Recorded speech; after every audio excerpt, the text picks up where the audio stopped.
committee is here in the interest of time at 5 minutes to 7. Why don't we get going? Anthony, why don't you lead us in the Pledge allegiance To the flag of the United States of America, to the republic which stands one nation under God, indivisible, with liberty and justice for all.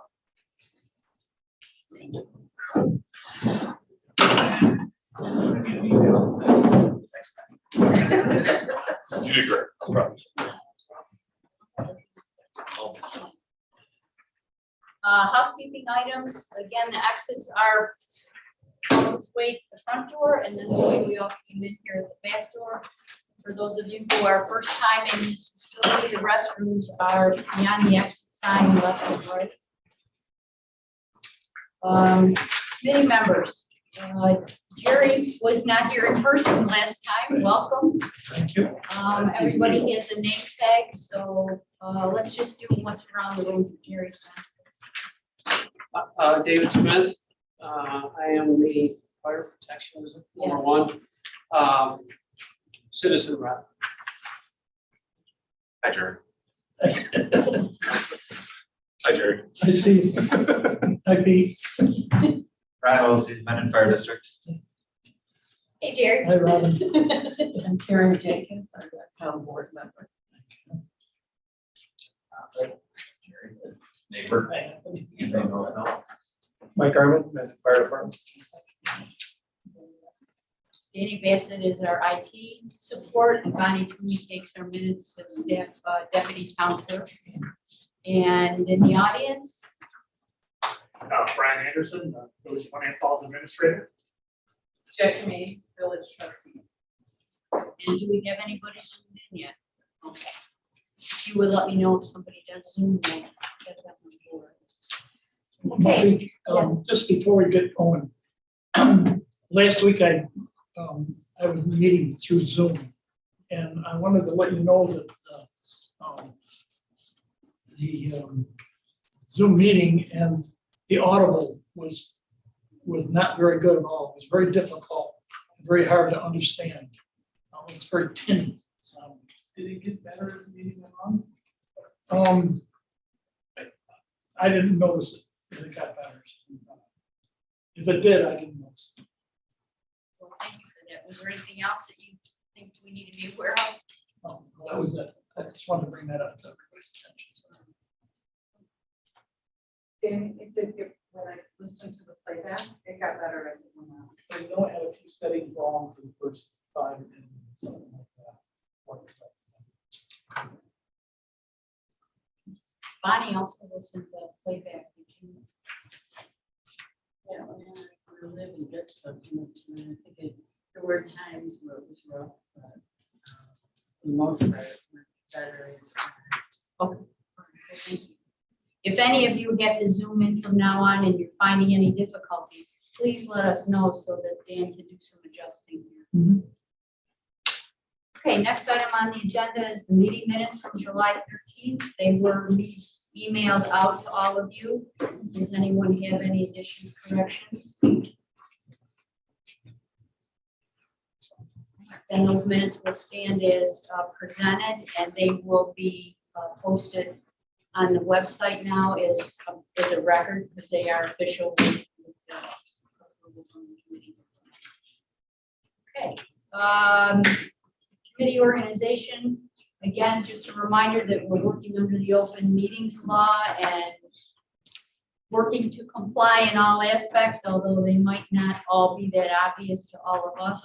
We're doing our best to keep up with that. So if there's something that you think is amiss with that, please let Denise Zimmerman know. She's our point of contact in the town hall. The meeting schedule is now on the town website, and the record availability will be added as we go along, like the minutes from last meeting will now be be posted there for everyone to view.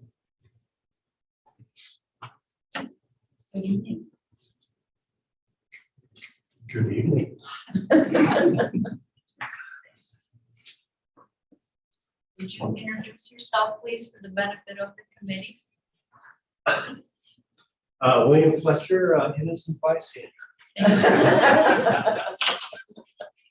Thank you for joining. For your notebooks, we did get a change in the roster and it is available hard copy in front of all of you for you to add to your notebook in exchange for what you might have there already. And I would note that it should have been emailed to you as well. Again, just a reminder, anything that's emailed will always be available here, hard copy. Communication from Denise, again, is our central point of contact through the town hall.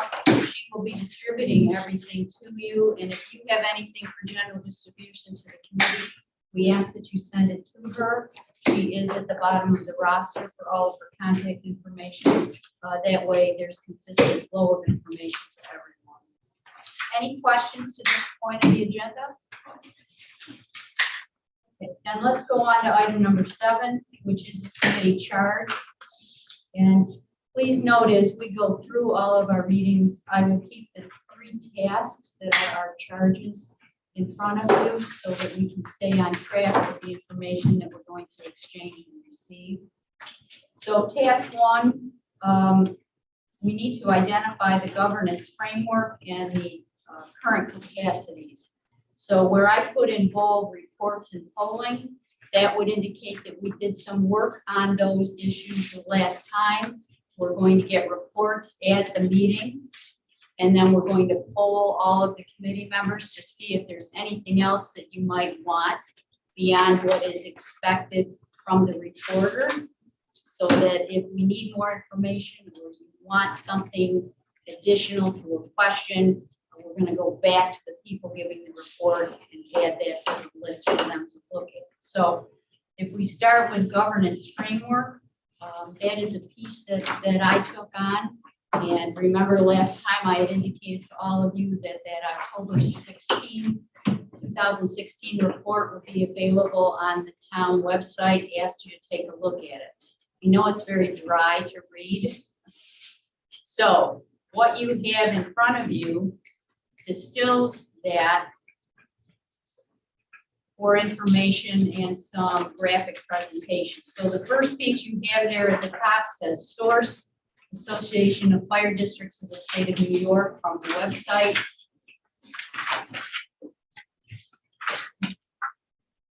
No, it was the other one. That one, yes. So basically, from the 2016 report, there's information in there on how fire protection can be offered in New York State.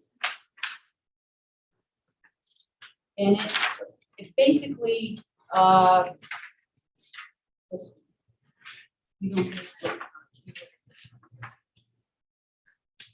comes down to fire districts for our purposes, fire protection districts. We have a fire district in the town of Mendon, and we have a fire protection district in the town of Mendon, and we have a village fire department and a village municipal fire department. So when you looked in the report, you saw a definition of those 3 entities.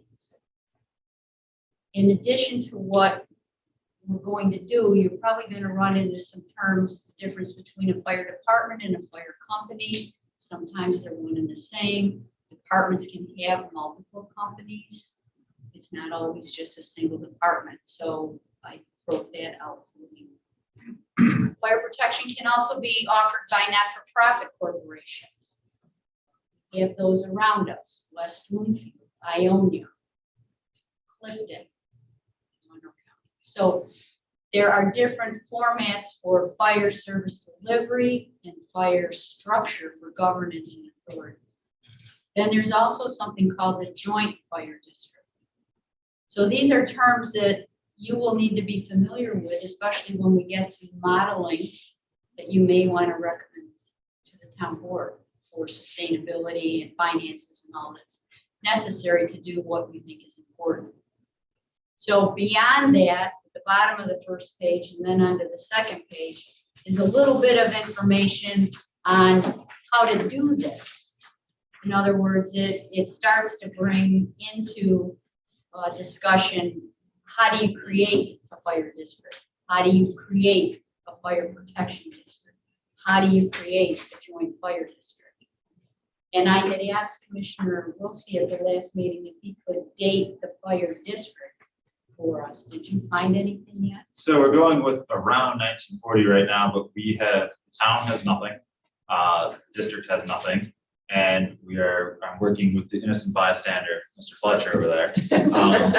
We're working with the senior person at the county to see, because of town law, section 173, they're required to record it. So it should be somewhere, but they have not found it yet.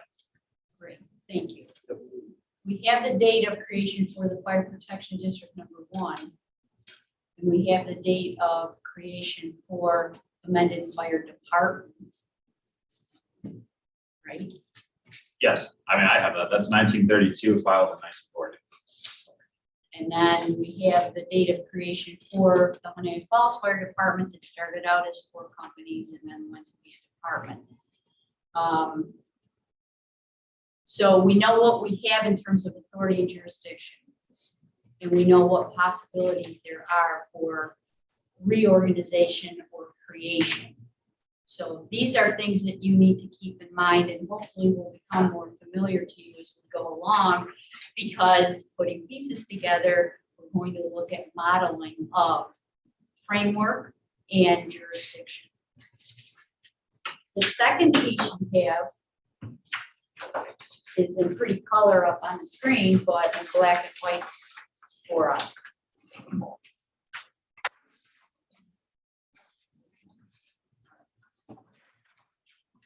So I'm going to ask you to take a look at the table.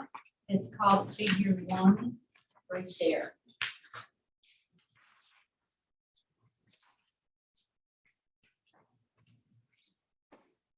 Can everybody kind of see that or follow along in front of you on the paper? This is what was just described on that first handout. This is putting it in a graphic representation for a quick overlook, a quick refresh of who can do what and what it is.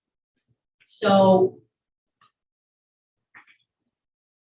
state law offers many things of similarity to cities and villages because they were not part of the original governance structure created in New York State.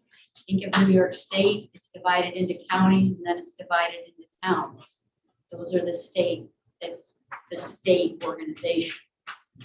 The cities and villages came into being by incorporating the people in the more densely populated areas needed some common services, one of which was fire. So cities and village populations, the people decided they wanted more local, more control over their own governing destiny.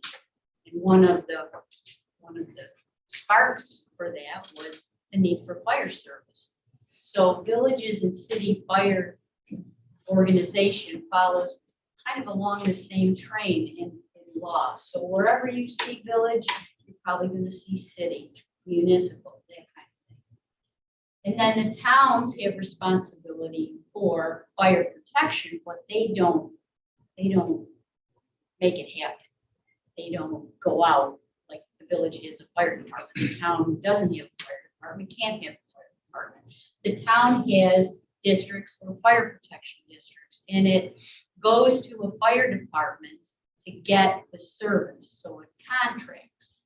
So the district provides the service. Again, your map shows you on the east side of town.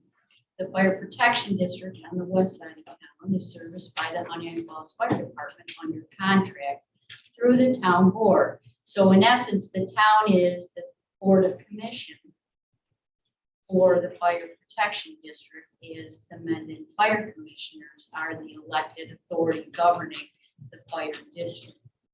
The village organization for governance, where there's no separate fire commission, is the board of trustees. So Mayor Milne was here last week. He and trustee Jackie Main and the other trustees act as the fire commission. So some of what they do in their general business agenda, where it relates to the village fire department, they actually sit as fire commissioners. Not that they go back and forth between the fire commission agenda and the trustee agenda for general government purposes. It tends to get put into one. Then at the bottom of the chart, you can see town village has the ability to have a joint fire district. You can see formation of it, where they are allowed to do that and how it would happen in law. It would be administered by an elected or appointed board of commissioners. It can be all volunteer. It can be anything staff that it needs to be. Most of them are volunteer because they are created by village and town entities where there are existing volunteer structures for consolidation of resources, mostly financial, but sometimes other considerations. And then the main source of funding, as you can see over there, the district adopts a budget after a public hearing, just like the Menton Fire Commission does. Property taxes levied for revenue for that budget on taxable properties within the district. And they can also receive revenue from contracts. So those fire departments can go out and contract, like our village now is out contracting with the fire protection district. So there are a multitude of avenues available to the community governing bodies to furnish fire protection. They just can't always directly provide it like our village has a fire department. So beyond that, you'll see some more information on these entities, these governing structures, how they operate, some things about them. And I will tell you that this is a much larger document. You will be seeing pieces of it as we go through other aspects of our work. But right now, this is what is pertaining to governance, authority, and jurisdiction in our chapter 2 of the report that you reviewed. So these are 3-hole punch for you. If you want to put them in your notebook, you can. You can do whatever you want with them. But I wanted to give you this information. Have you become familiar with this? Because we're going to need to work with it. And I would just ask you at this point, other than what you see about who can have fire jurisdiction, how it can be provided, how it can happen, is there anything else that you might want to know that I should be looking at or getting from you or someplace else to put in this piece? Anthony? I don't know as far as jurisdiction or authority, but as far as industry and some of the testing and reference material that the fire service is working off of national unit. Yeah. Yes, maybe well, I don't know if that would be worth at least defining. That's up to you. When I was kind of brainstorming all of this report organization in my own head, I was putting that more in the chapter called resource considerations. Because when we look at equipment, we look at staffing, there are going to be standards, and in my mind, that's where they will come up for your consideration. Agreed. Once you know what we have and how we use it, then when we look at what we should be considering for our modeling, that would come into play with other things, if that's okay. If you want more on it. Yeah, I just don't know where to reference that, but it seems like an appropriate place. All right, so then I'll. All right. Okay, and you may find that as I come across things, I'm gonna push stuff out to you, and when we get to the meeting, kind of say, here's where I'm thinking it should go, what do you? Is there anything else that anybody has about? Just if I may, from a funding standpoint, do any of the departments get 2% money now? Yeah. Yes, and that's off the table from what, the fire protection budget that comes from the village or the town, so. But we'll look at that too, as we look at the ancillary services that are provided by the fire departments. Because they do other things, they do fundraising, they do banquets, they do some uniforms, they kick in for some equipment. So there are things that the 2% money is used for. It will be in here in terms of what it is and basically, what it can be used for. But how it's used by the department is up to them what they share with us, because those are their funds. Well, where did 2% money, where does that come from? When people purchase homeowners insurance or fire insurance, and it's purchased from an insurance underwriter that's out of state, they put 2% of the premium paid back into the jurisdiction to the fire department that delivers the service. And it can only be used for certain purposes. And it is off the table from fire protection budgets governed by a municipality or district. So it goes back to the department. And if some of you may recall, but several years ago in the city of Rochester, the city wanted to access that pot of money and went to court to try to get their ability to utilize it. And the court said, no, it is not yours. So that's kind of a landmark case in terms of other governing or authority budgets wanting to go after that and have a part of their own. It's not. So it's just where the insurance company It's out of. is out of state. The homeowners. Well, who knows if the insurance company charges them 2% more than they normally would in that other state? We don't know. It's just part of the premium that may not be available, knowledgeable to the person purchasing the insurance. Any other questions regarding governance authority? Okay, so for right now, I am going to start to script a little bit of this information. I will always source it for you, but I'm going to start to put it together a little bit so that you have something to look at that would look more like a reporting format. Because what's going to be in there in this chapter will be useful to you when we hit this modeling. So I want to make sure that I capture what you want in there. Okay. Now, let's go to Chief Truer and Chief Kester. Do you have anything to report from our meeting on the 21st? Yes. It's in progress. There. Yeah, it's a very large amount of data to collect and reference appropriately. Do you want to talk at all about what you are looking at to go into that? I think we're all speaking, might feel it better. Explain that. Sure. So I got, for everyone to be open and honest, I'm also part of the fire department, so I was asked to help do some of the data mining. Basically, overall, some of the stuff we've been looking at is all of its trends. So for the data that I compiled, we started a Google Drive so that both fire organizations could put all their stuff together.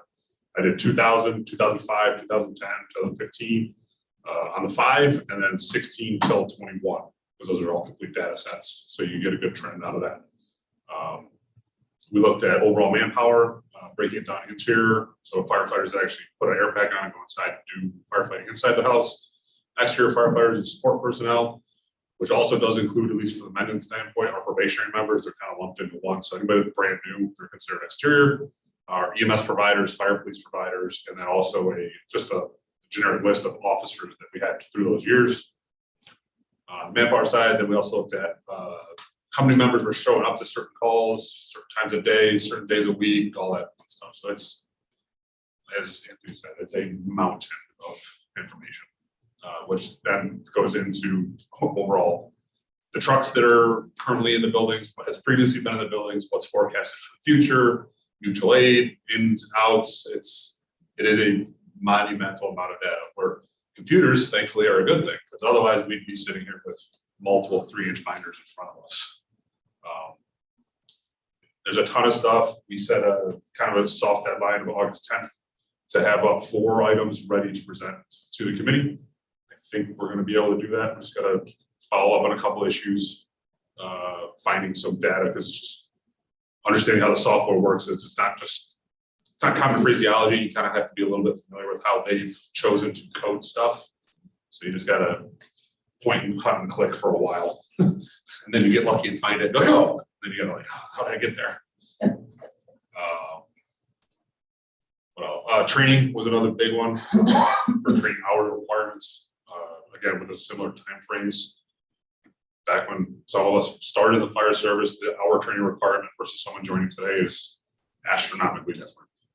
So making sure that all open and honest and all the data points that we can find are available so that we can actually talk about facts. It's a lot of stuff. When we met, and the 3 of us met with some organizations, of this, what we would want, how we would want to express it.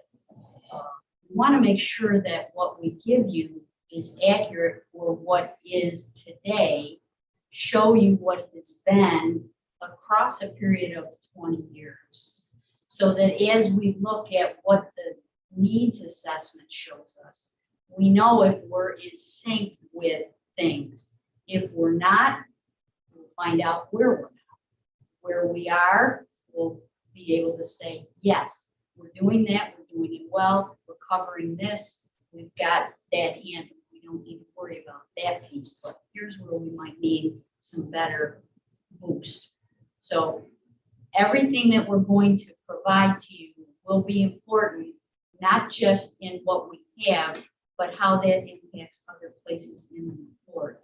So the idea is to put as much as we can in an IT format that we can pull and copy and paste in other areas to help you better understand a point that's trying to be made, or fill a table or a graph, or help graphically depict something.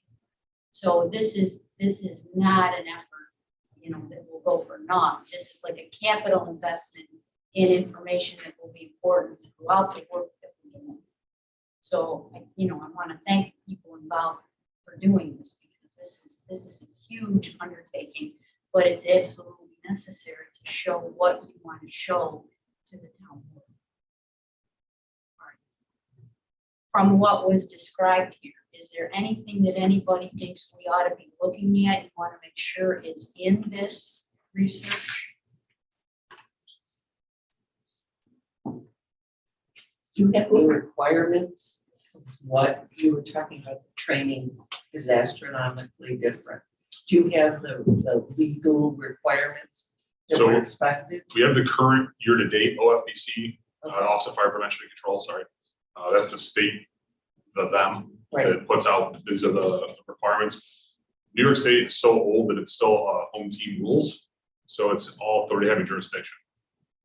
Each individual agency has the ability and authority to say whatever their minimum training requirements are. There's a best practices that's put out by the state that most people choose to adhere to.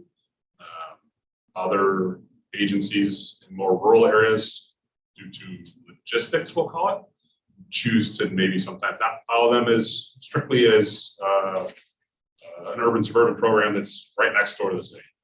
You're going to have some varying compliance with that. But to answer your question, yeah, the year-to-date OFBC is there. I'm trying to go back and find some of the older ones. State research is always fun. Today, I was honestly looking at my certificates like when I first joined. So is it worse or better? As far as. Yeah, I'm not sure your The question. compliance requirement. I will, as an individual, it's been around for a couple of days. I would say the Mendon Fire Department, Mendon Fire District and High Falls Fire Department do their darndest to comply with the New York State best practices. Both training officers for the last at least 10 or so years have been adamant about following the best practices and referencing them in training. So they're doing their due diligence. Is it perfect? Far from.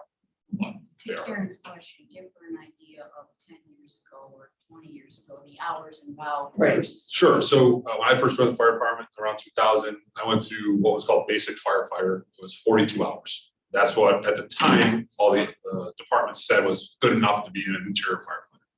Today, firefighter one, well, it's actually called, this year they changed it up again. You now have to take two classes. One's called basic exterior fireground operations, and the other is SCBA interior firefighter operations. Those two combined makes a 128-hour class. Yeah, that's what I was referring to. So when you look at Yeah. diminishing numbers of people stepping up to start volunteer service, it's harder for recruitment. Yes. I mean, that's a real, To that In your- one, yeah. to that job, interior firefighting is extremely challenging. so that, just that training piece is one huge, Undertaking, yeah. yeah, and, you know, a And boss can just set, somebody can say, no, I can't do that. So, anybody else? Okay, all right, let's move on then to. Use that. All right, task number 2, which is the needs assessment, pushes us on to what's the next thing on your pile. Yes. It looks like this, it has black magic marker through some pieces of it.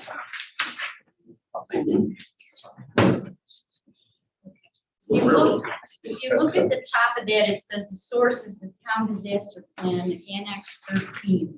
And we're trying diligently to find this document. However, I had this in my notes from when I put the report together in 2016. So what I did was I made a copy of it and I blacked out anything that was in reference to Lima because that's not within our concern. Huntington Falls Fire Department does not contract protection in the Lima Fire Protection District anymore. So I took all of that out. I did add some things. For example, airports, there's no more Huntington Falls Airport, but we have some private airstrips, at least one in town. So I put that down. Bridges, we added Route 64 in the hamlet, 251 is already there, and added 65 to the North Main Street NYS route, and 65 was missing. So any other bridges that are concerned, Over the throughway. I know some people Okay. consider the hamlet as culvert, so. Over the throughway, yeah, in 64 your district. and Yeah. Mile Square. And West Bloomfield.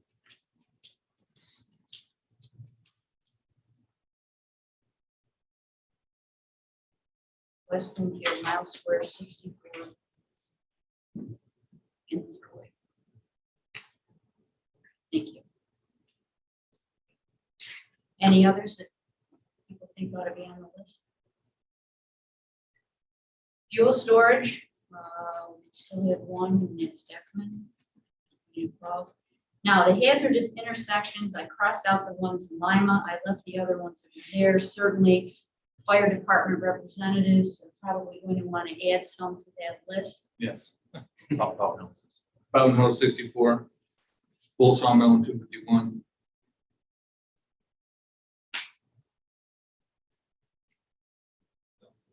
Clover and Stony Lawn. I was getting there. Yeah. Nobody knows. 51 in Stony Brook, no. Sure. Any others just tonight or? West Bloomfield 60, or West Bloomfield 251.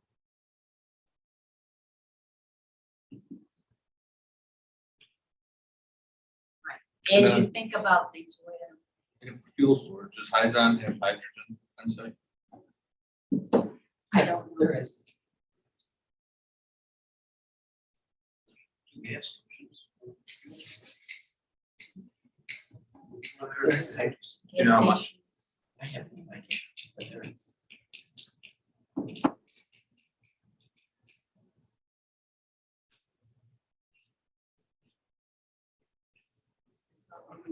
Lost GM would be over there. Yeah. The highway garage and the bus garage, but, I mean, what's our limit? What? I think what- it's anywhere you feel that there could be a significant fuel spillage, it would require a hazmat response from the team versus a zero. Yeah. So if you were to talk about gallons, you tell me the gallons you want, you can put them on the list. I mean, if you feel that X amount of gallons of storage potential is an issue, given the residential area that That's you've what we been. talked. Right. The DEC, a gallon is on the ground is huge. But that would be level zero. You know, I do understand Yeah, I do. that. To us, we do, okay, you know, Right. dry on it, it's it'll evaporate. See, it's reasonable. Maybe I would say whatever the last zero was that you went on, take a look at that in terms of the storage capacity that's filled and maybe we start with that. And our last one was at the gas station, somebody ran into the truck dumping the gas into the pole, so. But they knew exactly how much was on the ground.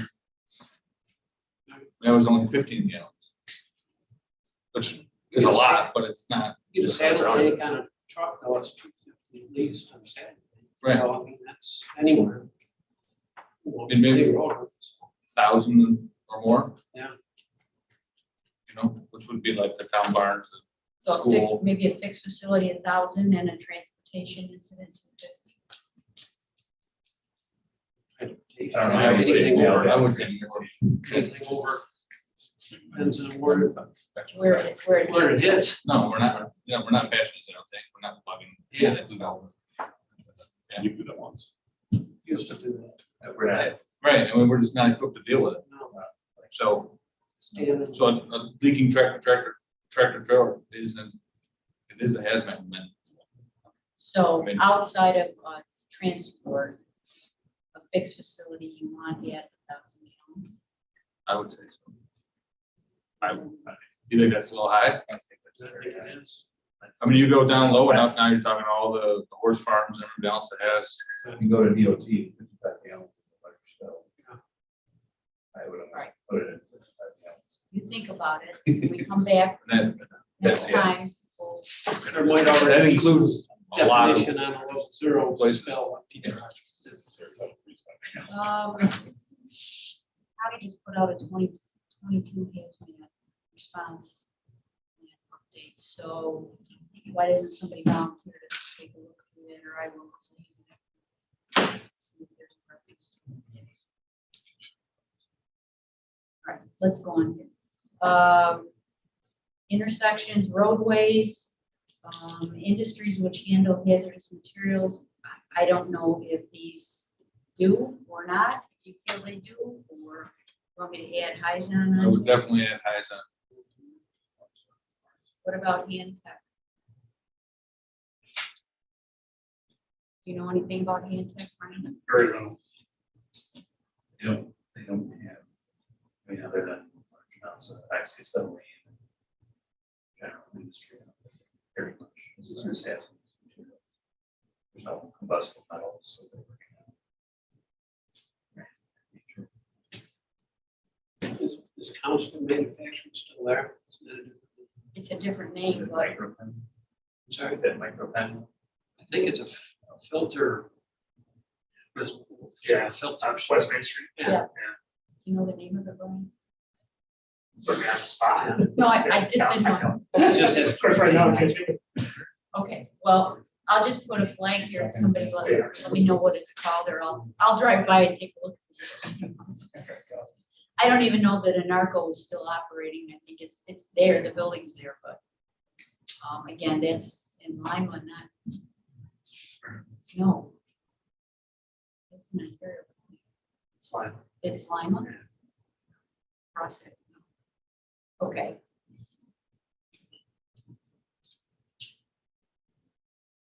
Cranes, that's- Should include Saxby's. And I don't know what the golf course has. You want that on the list? Yeah, just put the golf course in.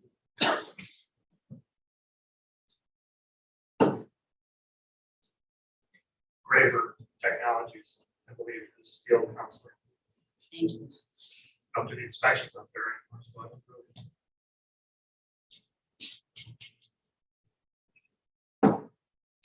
potable water supply in our area is the water authority. So what was there was the Lima water. So I just crossed it off. Radiological industries and utilities, I'm not aware of any here, unless somebody can tell me there's a radiological source in one of our industries. Rail's gone, rail crossings are gone with the railroad, even though some of the bumps are still there.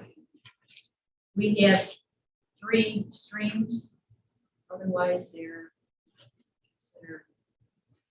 Ditches.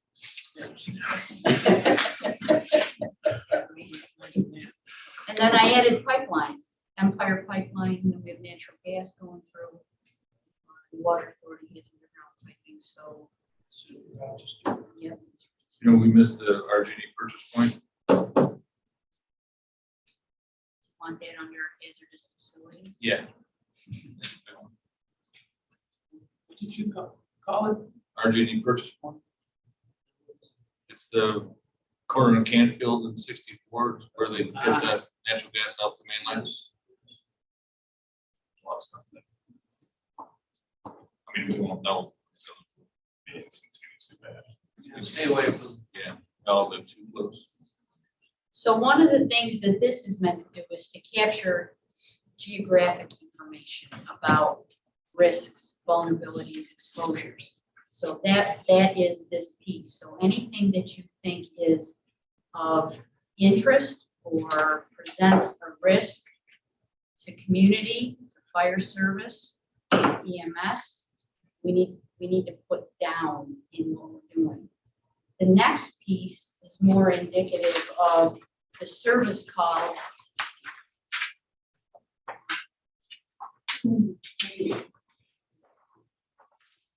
Yeah, these are the call types at the 911 center. So when someone requests service at 911 and it's for a fire department response, sometimes it's coded for these call types. Sometimes when nobody knows what to call it, they throw one of these on here to get a fire response. But when we go to 911 and ask for the call volume and then a breakdown of the call types, you might find some extra structures listed as a call type when the department says it wasn't a structured fire, just because at 911 they didn't know what to do with it, but structured call always gets a fire response. So this is outdated. Yeah, I know from, There's, I've got to get another one, but I wanted you to start with so that you can give a sense of fire service calls types. So when you look at, this is the geography, and you put that against it, you can see that some of these might be, for example,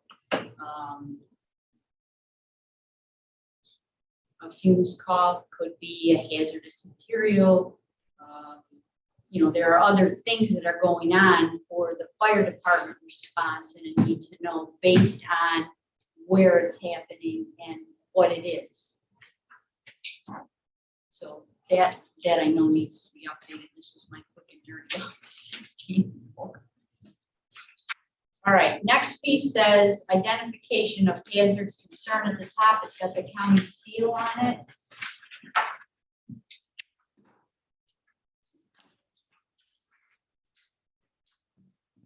These are natural occurring problems, human caused problems. Civil unrest would be a natural, but drought, earthquake, extreme temperature, infestation, landslide, severe winter storm, severe storm, wildfire, those are natural events. The others they call technological sometimes, or they'll be called human caused or man-made. They are the result of somebody doing something, whether or not it was intentional. So on the next pages, you get an idea of the significance of these to the community in terms of is it a high risk to the community, or does the risk to the community come in varying degrees? If it's your house on fire, it's a huge deal to you. If it's contained to one structure and doesn't spread, then it doesn't necessarily become a community event. Where you have densely populated connected buildings like you've seen recently in some of our neighboring villages. The fire in a building that's like a row of attached buildings can be a real problem, becomes a community event. So when you look at all kinds of things, whether it's natural, man-made, it can grow into a community-wide event, or it can be a local event. So the condition, the cause and effect has a great deal to do with how we look at it. When things get beyond our ability locally to handle, it kicks up to what some of you would probably call a higher level of government. To me, the highest level of government is the local government, because it's the one with the boots on the ground.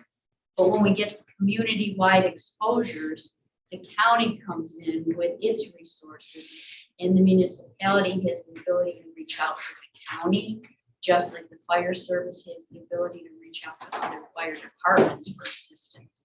So as we look at some of these things, you will see our ability to respond locally, where we need help, how we get it, where we go to get it.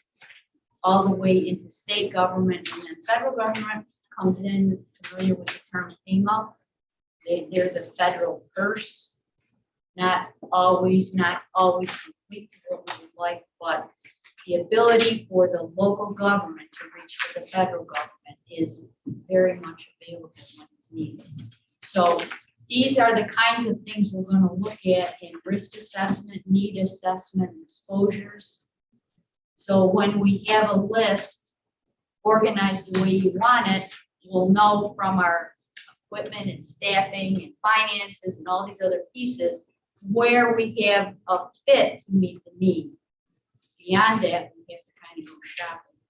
So if we take a look at a neighboring area, we're looking here at Scottsville, Village of Scottsville, Town of Wheatland, and you can see on their risk assessment, their needs assessment, they've considered all those things you just talked about. They put them down on this list.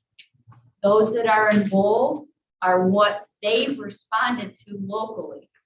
The other ones they picked up from plans, they consider them in their planning. They consider that they might be tapped at some point to work or respond or help a recovery effort on some of those. So here's where the rubber meets the road, and we can do the same thing when we have our needs assessment done. We can show what's priority in terms of the predominance of the volume of our response to those kinds of exposures. So hang on to these, we're going to be using these.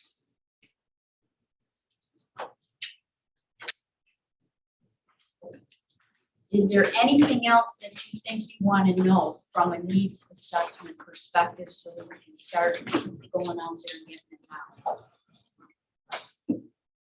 All right, take a look at these, digest them a little bit, think about it, add your own thoughts to it. When we come back next time, we'll be taking all these things under consideration. So that's our real forward look. The data coming from the departments is our forward look. The other piece is taking some of the authority and jurisdiction and starting to chart it in terms of a reporting piece for you. Any questions about the committee charge, the work that's underway? All right, let's go to item 8. Annie, did anybody come in virtually? Committee roundtable. Is there anything that any of you want to share since the last meeting? Anything you want to add or bring to our attention? So the research and assignments, just review that.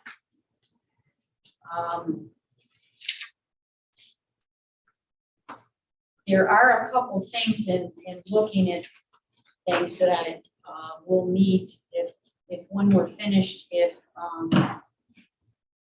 you have Jerry, John, department reps.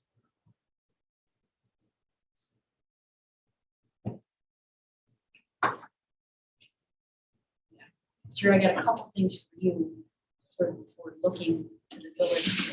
And, John and Ryan and fire department representatives and Jerry, looking to you to go back to your respective organization and see if you can find any plans or studies that you feel are important to add. And I have a list for you to take a look at.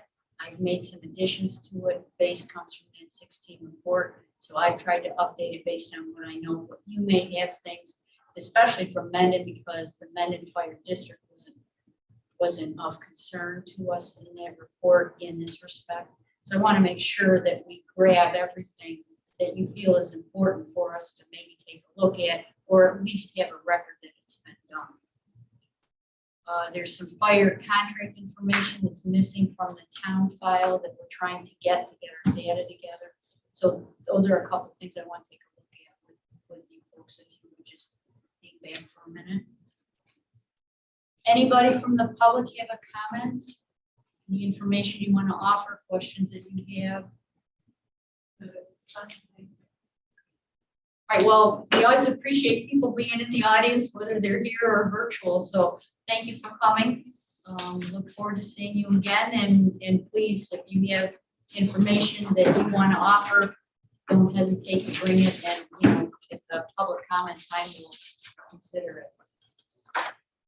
Okay, our next meeting is August 10th. It is on the schedule. Hopefully you have all those dates reserved on your calendar. And is there anything else before we adjourn? Well, thank you all, and John and Jerry and Ryan and Pete. Lori, want to leave, that's fine. Is the